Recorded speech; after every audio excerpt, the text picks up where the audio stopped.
یہ کوئی یعنی کہ اس کی اہمیت نہیں ہے، دل میں اخلاص ہو۔ مقابلے کا تو ہم نے بھی تو ان کو ذہن دیا تھا نا، مقابلہ تو کرنا ہے مرکز الاولیاء والے سوچ لیں، ٹھیک ہے، خامہ کا بیچارے اتنی محنتیں کریں اور یہ لاکھوں ہزاروں کو تکلیف دیں اور ثواب نہ ملے تو، بلکہ ریاکاری اور حب جاہ اور اس کی اور مزید نحوستیں آخرت میں گلے پڑ جائیں تو کیا کرے آدمی۔ اللہ تعالیٰ بس اخلاص دے ہم سب کو۔ ہم ان کے بارے میں چلو حسن ظن رکھتے ہیں کہ انہوں نے اللہ کی رضا کے لیے ہی کیا ہوگا، لیکن جنرل مطلب سمجھانے کے لیے عرض کر رہا ہوں کہ ہر ایک غیر مخلص ہو یہ ضروری نہیں ہے، اور ہر ایک کا مخلص ہونا یہ بھی بہت مشکل ہے۔ تو اللہ تعالیٰ کرم فرما، جس جس کو اخلاص ملا وہ نصیب دار، اس کو ثواب بھی ملے گا۔ تو نیت کی اصلاح ضروری ہے۔ بہرحال وہ سوالات چلا رہے تھے، اب جی بابا چلائے یہاں ہوں گے۔ فیضان مدینہ میں بھی الحمدللہ حیدرآباد سے بابا کم و بیش 12 بسیں آئی ہوئی ہیں الحمدللہ، واہ کیا بات ہے، مدینہ کی ایک کم 13 بسیں آئی ہیں، سبحان اللہ۔ بابا چل تو مدینہ کے 13 کو متعلق یہ بعض لوگ دراصل 13 کو بعض لوگ منحوس سمجھتے ہیں، تو یہ ان کی مطلب توجہ دلانے کے لیے کہ میرے آقا صلی اللہ تعالی علیہ وآلہ وسلم کی مکی زندگی ظاہری وہ بعثت کے بعد وہ 13 سال تھی۔ سبحان اللہ۔ اور قرآن پاک میں پارہ بھی 13 ہے، ایک پارہ 13 ہے۔ پھر یہ کہ غزوہ بدر کے 313 تو بچہ بچہ جانتا ہے، سبحان اللہ۔ دیکھنے جائیں تو 13 کا عدد برا نہیں ہے، یہ شیطان نے بٹھا دیا ہے، غیر مسلموں کا مطلب اثر لگ گیا ہے۔ تو اب یہ کہ ہر کام میں 13 کو بھی جب جب اس کی نوبت آئے تو 13 سے کترائیں نہیں، اس کو منحوس نہیں سمجھے، یہ منحوس نہیں ہے، کوئی چیز منحوس نہیں ہے اسلام میں۔ بابا 13 جمع 1 ہو گئی بس کی تعداد، 13 جمع 1۔ الحمدللہ، الحمدللہ، 13 جمع 2 13 جمع 1 اور 1 کم 15، تو 15 شعبان کا مہینہ بھی آ گیا نا، الحمدللہ۔ سارے عاشقان شعبان کو شعبان المعظم کی آمد مبارک ہو۔ یہ روزوں کا مہینہ ہے، یہ آبیاری کا مہینہ ہے، رجب المرجب عبادت کے بیج بونے کا مہینہ، اور شعبان المعظم آپ پاشی آنسوؤں کے ذریعے سیراب کرنے کا مہینہ، اور رمضان المبارک فصل کاٹنے کا مہینہ ہے۔ صلو علی الحبیب صلی اللہ تعالی علی محمد۔ السلام علیکم ورحمۃ اللہ وبرکاتہ۔ وعلیکم السلام ورحمۃ اللہ وبرکاتہ۔ میرا نام محمد اقلیم اطہر اتاری ہے، میرا تعلق باب المدینہ کراچی سے ہے۔ میرا سوال یہ ہے کہ قاری صاحب منچ پر قرات فرما رہے ہوں، اس دوران ان کو نوٹ پیش کرنا کیسا؟ اور یہ بھی بتا دیجئے کیا خوش الہان قاری صاحب محفل میں قرات کرنے کی اجرت لے سکتے ہیں؟ جزاک اللہ خیر۔ آمین۔ اللہ اللہ۔ جب قرآن کریم پڑھا جائے تو اس کو سننے کا حکم ہے۔ جب قرآن پڑھا جائے تو خاموش رہو، سنو، تاکہ تم پر رحم کیا جائے۔ تو قرآن کریم کے آداب بہت زیادہ ہیں، یہاں تک کہ جب قرآن کریم کی تلاوت ہو رہی ہو تو اس وقت جو سننے کے لیے موجود ہیں ان میں ہر فرد پر یہ فرض ہے کہ توجہ کے ساتھ کان لگا کر سنے،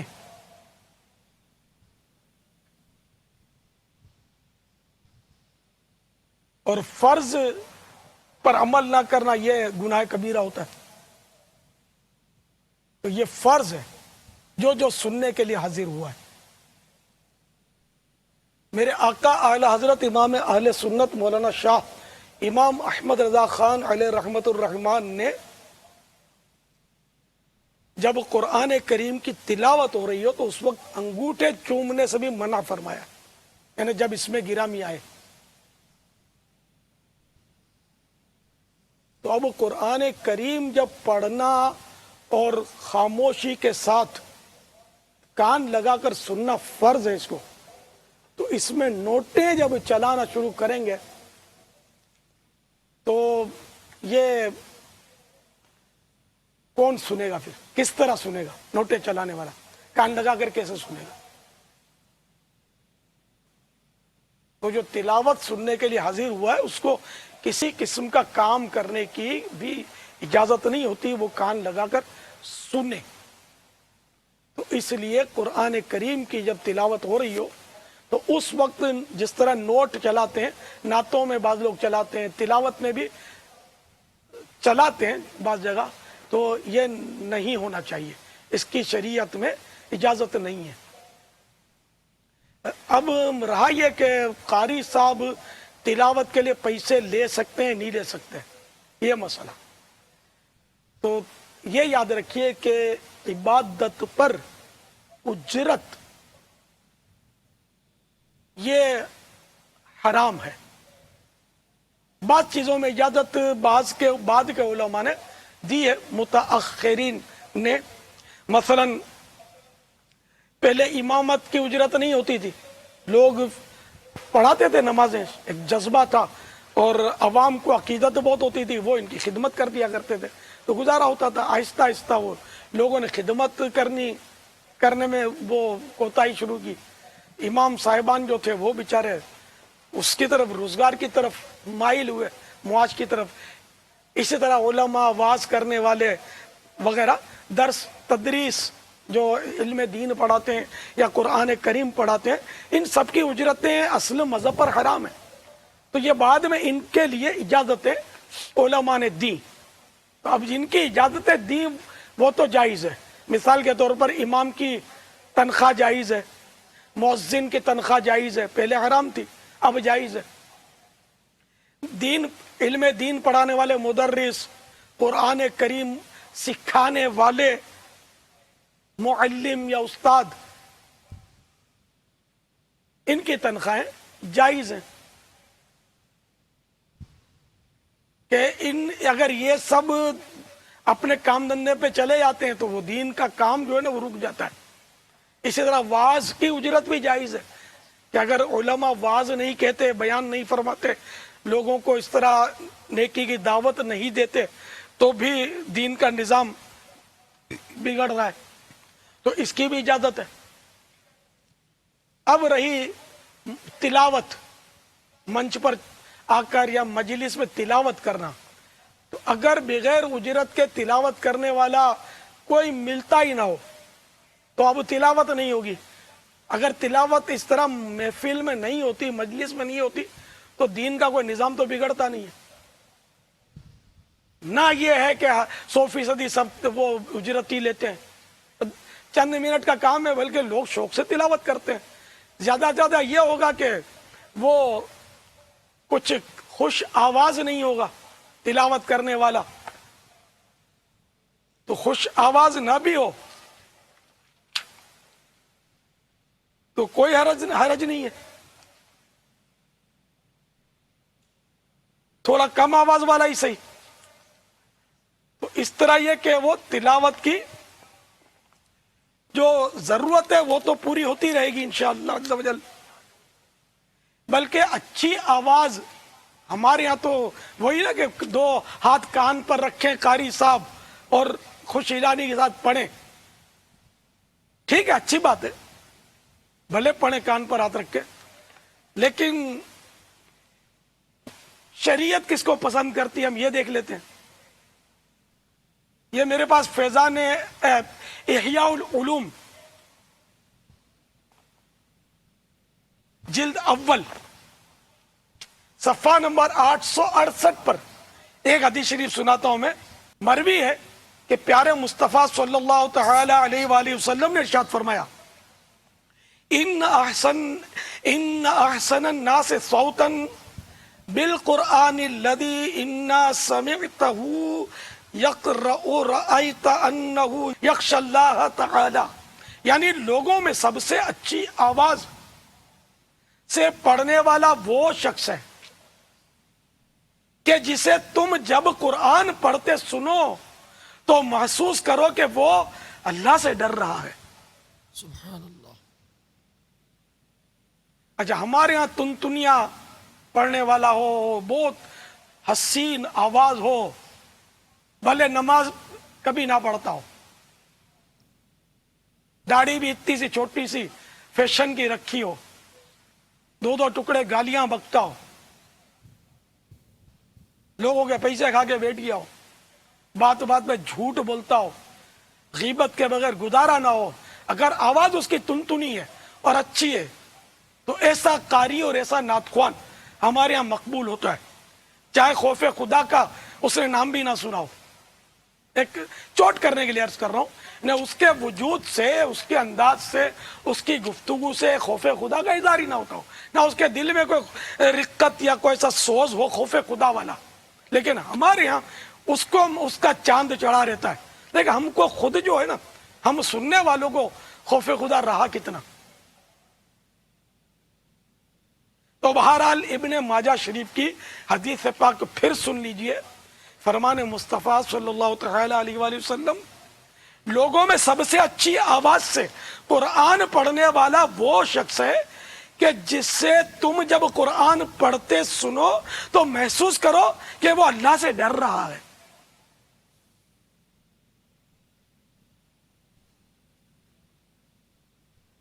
ایک اور روایت سنیے, اسی کے نیچے ایک اور روایت امام غزالی علیہ رحمت اللہ علیہ نے نقل کی ہے.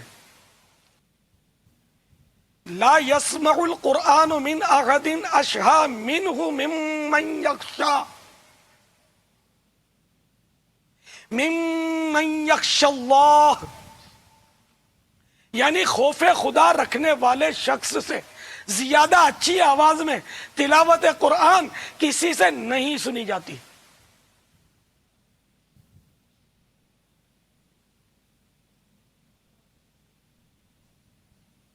قرآن پاک کی تلاوت کا مقصد, یا نیچے امام غزالی خود لکھتے ہیں, قرآن پاک کی تلاوت کا مقصد یہی ہے کہ دل پر یہ احوال پیش آئیں اور اس پر عمل کیا جائے, ورنہ خالی حروف کو پڑھنے کے ساتھ زبان کو حرکت دینا بہت آسان ہے. ایک قاری قرآن کا بیان ہے کہ میں نے ایک مرتبہ اپنے استاد صاحب کو قرآن پاک سنایا, دوسری بار پڑھنے لگا تو انہوں نے روک دیا اور فرمایا, تو نے میرے سامنے قرآن کریم پڑھنے کو عمل بنا لیا ہے, جا کر اللہ عز و جل کے سامنے پڑھ, پھر دیکھ کے وہ تجھے کس چیز کا حکم دیتا اور کس چیز سے منع کرتا ہے. ہاں ہاں ہاں, کیا بات ہے.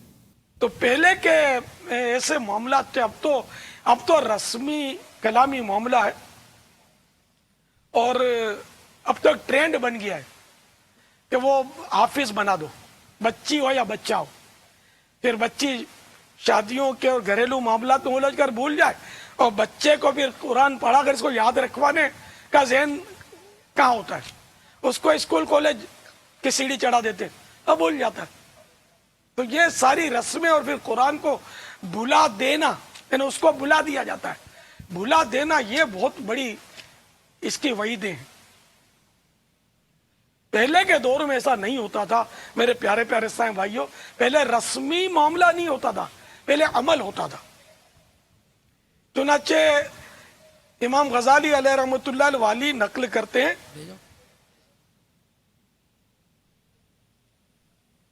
جب رسول اللہ صلی اللہ تعالی علیہ وآلہ وسلم نے وصال ظاہری فرمایا تو 20,000 صحابہ کرام علیہم الرضوان کو چھوڑا. اس کے حاشیے میں علمیہ انہوں نے لکھا ہے کہ شاید اس سے مدینہ طیبہ کے صحابہ کرام رضی اللہ تعالی عنہم مراد ہیں, ورنہ وصال ظاہری کے وقت صحابہ کرام کی کل تعداد 1,14,000 تھی. جیسا کہ دعوت اسلامی کے اشاعتی ادارے مکتبۃ المدینہ کی مطبوعہ 866 صفحات پر مشتمل کتاب اصلاح اعمال جلد اول صفحہ 115 پر سیدی عبد الغنی نابلسی علیہ رحمت اللہ القوی نقل فرماتے ہیں.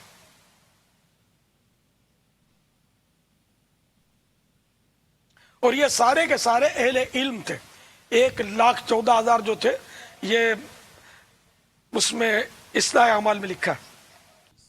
تو جب رسول اللہ صلی اللہ تعالی علیہ وآلہ وسلم نے وصال ظاہری فرمایا تو مدینہ منورہ میں غالباً مدینہ منورہ میں 20,000 صحابہ کرام علیہم الرضوان کو چھوڑا، جن میں سے 6 کے علاوہ کوئی حافظ نہ تھا. ان میں بھی 2 کے بارے میں اختلاف ہے.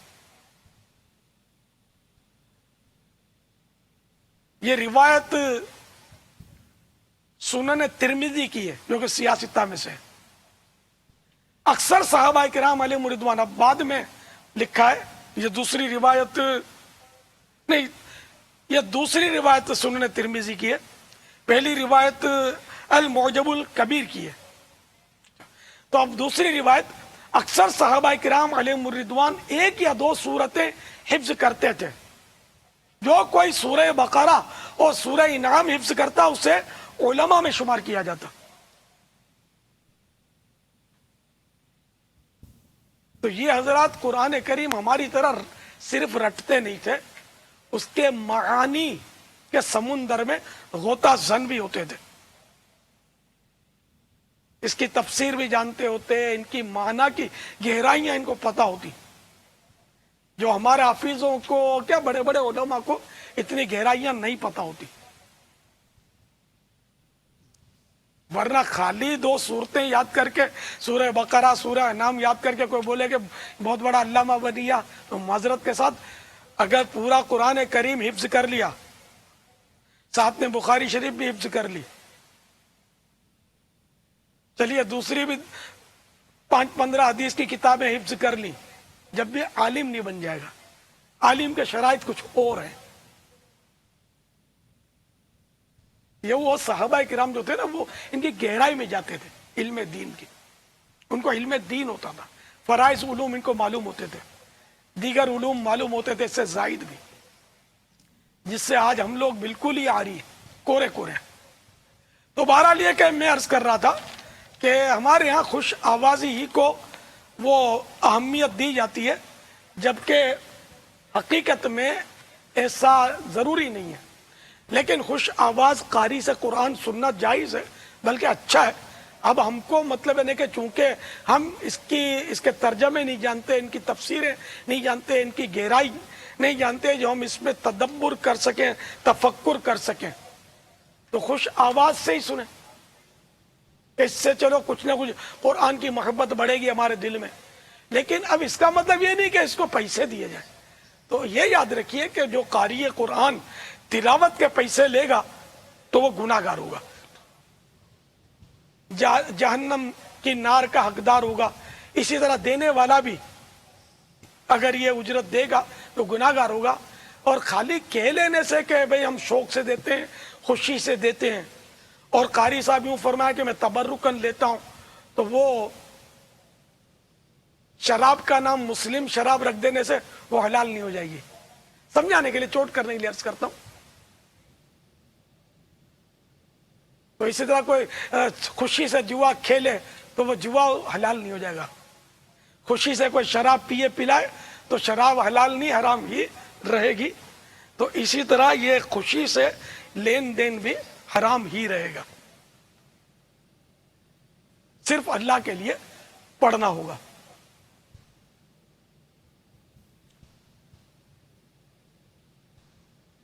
واللہ تعالی اعلم ورسولہ اعلم عز وجل وصلی اللہ تعالی علیہ وآلہ وسلم. صلو علی الحبیب صلی اللہ تعالی علی محمد. ماشاء اللہ. بابا مجھے میسیج آیا ہے کہ کشمیر میں ماشاء اللہ 150 کے قریب علماء کرام جو ہیں الحمدللہ موجود ہیں ہمارے اس وقت مدنی مذاکرے میں. ماشاء اللہ ماشاء اللہ ماشاء اللہ. ائمہ کرام جو ہیں وہ 400 کے قریب جو ہیں وہ مدنی مذاکرے میں تشریف لائے ہوئے ہیں. بابا سبحان اللہ سبحان اللہ. کشمیر چلنا چاہیے یار، سبحان ماشاء اللہ اللہ. بہت تراوٹ ہے. وہاں تو ماشاءاللہ کشمیر کشمیر ہے، بارشیں اور سبزہ زار اور آبشاریں. اور پاپا اس سے اب مجھے میسیج آ رہا ہے، اس کو منی باب المدینہ بھی بولنا شروع کر دیا ہے. اچھا، سبحان اللہ. اس کو منی ماشاء یو کے بولتے تھے، اب یہ مجھے میسیج آ رہا ہے کہ یہ منی باب المدینہ اس کو بولنا چاہیے. ماشاء اللہ. اللہ کرے یہ بیٹھے رہے. ہاں دیکھو، تھکنا بھی نہیں، اور ایسا نہ کہ بوندا باندی ہو اور آپ بولے کہ چلو بھائی بارش آ گئی. رحمت کی بارشیں ہو رہی ہیں انشاءاللہ، تو اگر پانی کی بارشیں ہو گئی تو وہ بھی چلیں گی یار. شام میں بارش ہوئی ہے پاپا. جی جی، اچھا. پھر بھی یہ جمع ہو گئے، اس کا مطلب یہ بارش سے ٹلنے والے نہیں ہیں. بحر ظلمات میں دوڑا دیے گھوڑے ہم نے. کیا صلو علی الحبیب صلی اللہ تعالی علی محمد. ساؤتھ کوریا میں حاجی امین بھی بابا وہاں مدنی مذاکرہ سن رہے ہیں اسلامی بھائیوں کے ساتھ، اور وہاں پر بھی مدینے کے 2 ٹکٹ ہیں بابا آج. واہ ماشاء اللہ، ہر طرف مدینہ مدینہ ہے. سبحان تو اس اللہ. میں یہ میرپور وادی کشمیر میں کتنے؟ 12 ٹکٹ. 12 کا ہی سنا تھا بابا. حج کا بھی ٹکٹ سنا تھا ماشاء بابا. اللہ. 12. ایک حج کا بھی سنا تھا اور 12 ٹکٹ مدینہ منورہ کے سنے تھے بابا. کیا بات ہے، کشمیریوں کی تو قسمتیں جاگ گئی ہیں. ماشاء اللہ. مرحبا. صلو علی الحبیب صلی صلی اللہ اللہ تعالی علی محمد.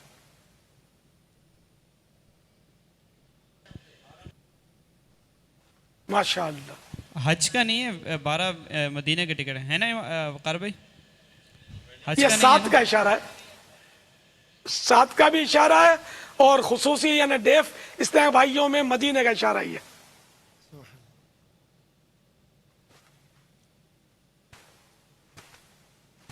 صلو علی الحبیب صلی اللہ تعالی علیہ وسلم. سوال چلائیے.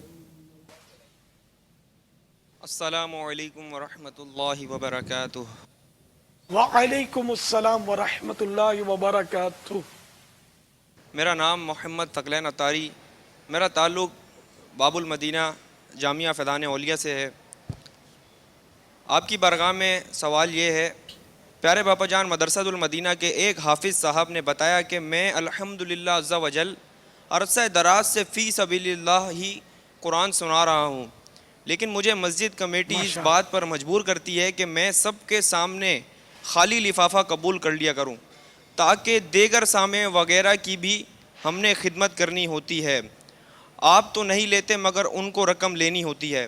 اگر آپ سب کے سامنے اعلان کر دیں کہ میں رقم نہیں لوں گا تو ان کو شرمندگی ہوگی، لہذا آپ سب کے سامنے خالی لفافہ لے لیں. ان حافظ صاحب کا یہ عمل کرنا کیسا؟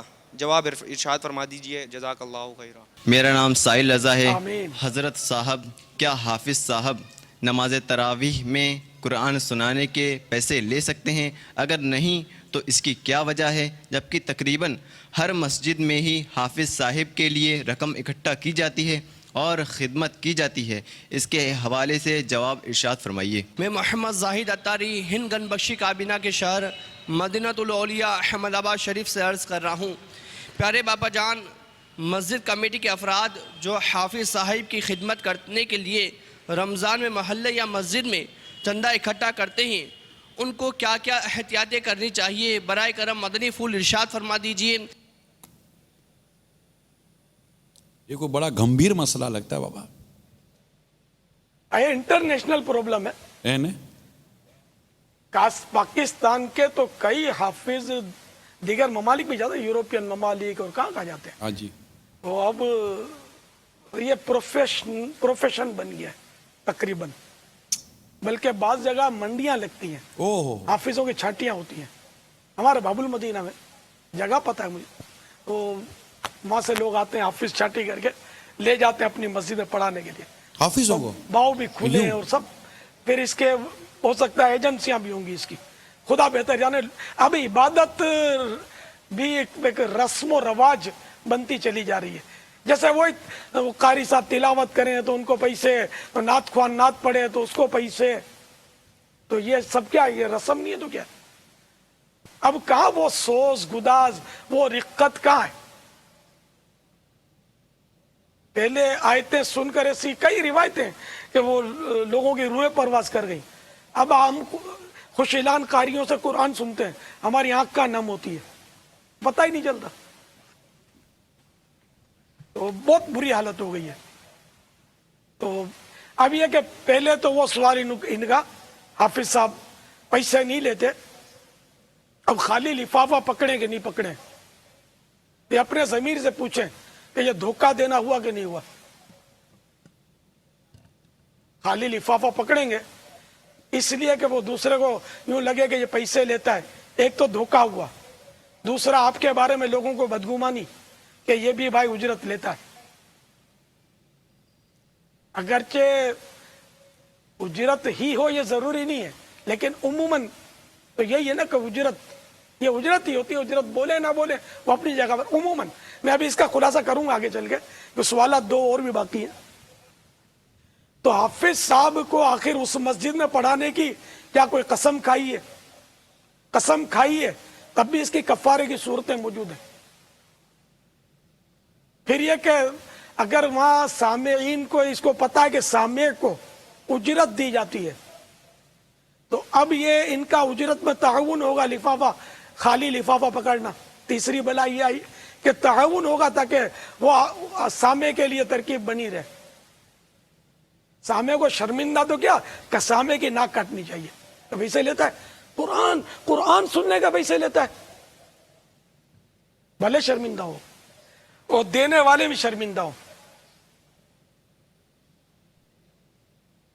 اس لیے ایسے موقع پر خالی لفافہ ہرگز نہ لیا جائے, بلکہ اس میں نے کہا نا دھوکے کی صورت ہے, اپنے بارے میں بدگمانیاں لوگوں کو پیدا کروانے کی صورت ہے. تیسرا اس سامع کی حوصلہ افزائی ہے, دینے والوں کا تعاون ہے کہ ان کی بھی حوصلہ افزائی ہے. تو بہت ساری خرابیاں ہیں خالی لفافہ پکڑنے میں. نہ پھر بھرا اپنا نفس بھی تو مطمئن نہیں ہوتا نا اس سے, خالی لفافہ پکڑنے سے. نہ بھرا کہ لوگ لفافہ بولیں گے کہ پکڑے نہ پیسے خالی. لیتا ہے, یہ ہوگا نا. کیونکہ جو پیسے نہیں لیتا وہ بھی بعض اوقات فساد سے بچ نہیں سکتا, کہ وہ بھی چار آدمی کو بولتا ضرور ہے کہ ماں بدولت پیسے نہیں لیتا. بھلے الفاظ یہ نہیں ہے میں تو فی سبیل اللہ پڑھاتا ہوں, پھر اتنے سال سے پڑھاتا ہوں, یہ بھی بتائے گا. سننے والا بھول جائے گا, پھر دوسرے سال یاد دلائے گا, ہاں میں اتنے سال سے, میں اتنے سال ہو گئے فری پڑھاتا ہوں.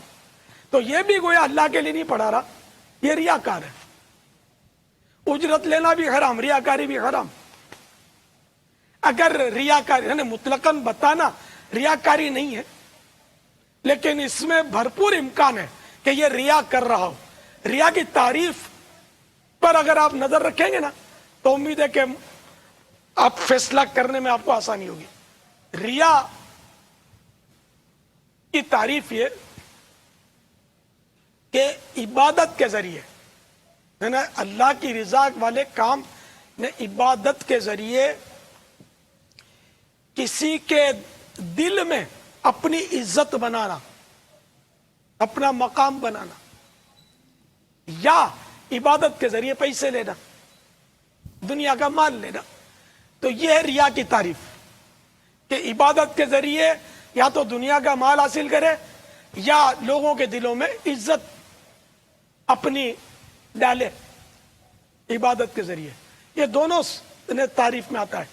خالی مال کے لیے کیا تب بھی ریا, جیسے وہ قاری صاحب نے پیسوں کے لیے پڑھا, نعت خوان نے پیسوں کے لیے پڑھا, تو یہ اجرت حرام بھی ہے, ساتھ میں ریاکاری بھی ہے. ریا کی تعریف میں یہ آ رہا ہے. اسی طرح اب جس نے پیسے نہیں لیے, اب یہ لوگوں پر اظہار کر رہا ہے کہ میں پیسے نہیں لیتا, میں مفت پڑھاتا ہوں تراویح.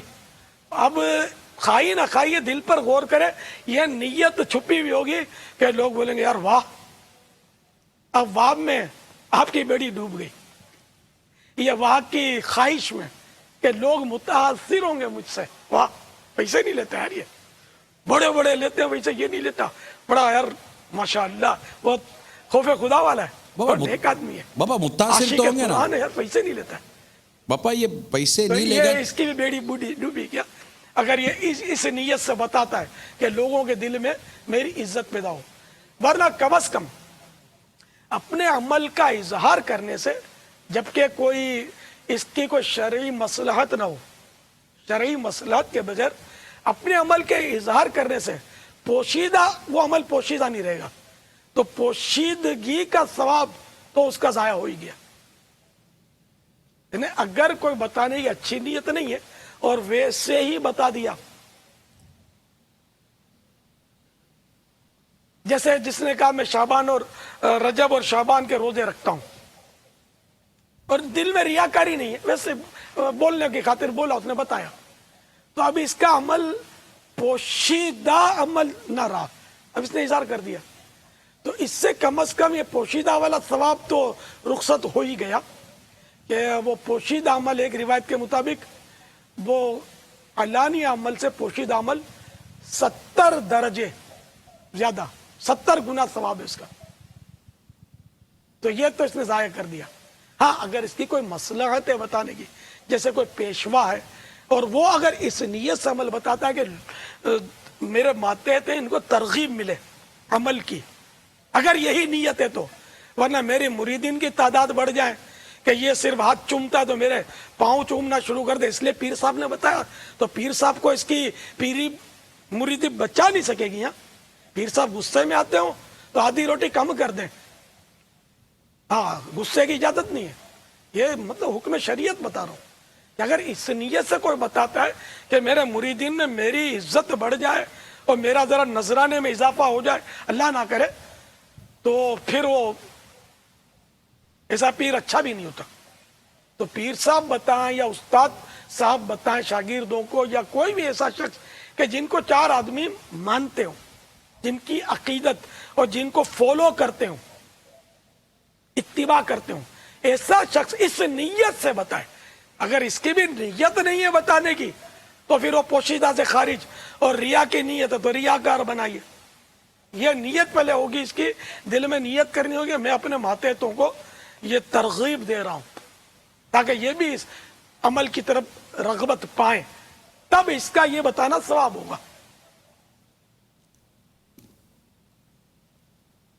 تو یہ تو حافظ صاحب کا آپریشن ہوا کہ جو بتاتے ہیں، خالی حافظ نہیں بتاتے، ہر ایک بتاتا ہی ہے، میں نے اتنا مطالعہ کیا، میں اتنے روزے رکھتا ہوں، اتنے عرصے سے تہجد پڑھتا ہوں، میں روز کے اتنے درس دیتا ہوں، میں روز کی اتنے عرصے سے نیکی کی دعوت دیتا ہوں، صاحب میرے اتنے عرصے سے قافلہ کوئی مس نہیں ہوا، اور میرا مطلب یہ ہو گیا، تو میں نے وہ عمل کیا، تو میں نے 12 ماہ سفر کیا، تو 25 ماہ سفر کیا، اس ملک میں جا کر میں نے نیکی کی دعوت دی اور یہ تکلیفیں اٹھائیں.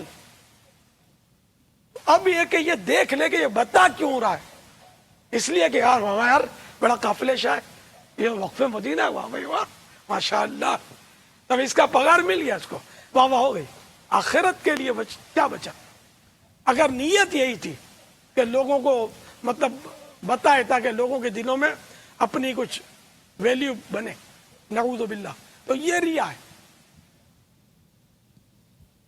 دیکھیے یہ مسجد بنانے والے، مدرسہ بنانے والے، شادی بیاہ کروانے والے، یا اس طرح کے جو صدقہ و خیرات کرنے والے، افطار و سحری کروانے والے، تو کیا یہ سب اس میں آ جائیں گے بابا؟ یعنی کہ بعض اعمال ایسے ہوتے ہیں کہ جو خود ہی ظاہر ہو جاتے ہیں، جیسے کہ با جماعت نماز مسجد میں پڑھنا، تو اس کو نہیں کہا جائے گا کہ بھائی مسجد میں چھوڑ لوگ دیکھ جائیں گے، تو پوشیدہ عمل کر، خفیہ عمل کر. تو یہاں اس کو اجازت نہیں ملے گی، یہاں مسجد ہی میں پڑھنا ہوگا اور اپنے دل کی اصلاح کرنی ہوگی. اب کسی کی بازوں کی کھال، یہ میرا نا کھال کا مسئلہ ہوتا ہوگا، کسی کی کھال نازک ہوتی ہوئی، کسی کی سخت ہوگی، تو بازوں کو سجدے کا نشان پڑ جاتا ہے نماز پڑھنے سے، اور بازوں کو نہیں پڑتا. تو اب یہ کہ سجدے کا نشان پڑ گیا، کیا کرے؟ اس کا آپریشن کروائیے، شریعت اس کو مکلف تو نہیں کرے گی. اس کے ماتھے پہ نشان پڑا، دنیا اس کو نمازی ہی بولے گی، تو اب بھلے بولے، لیکن یہ اپنے آپ میں پھولنے سے اپنے آپ کو بچائے. تو یوں ہر عمل، حاجی ہے، حج کرنے گیا تو لاکھوں کے ساتھ اس نے حج کیا،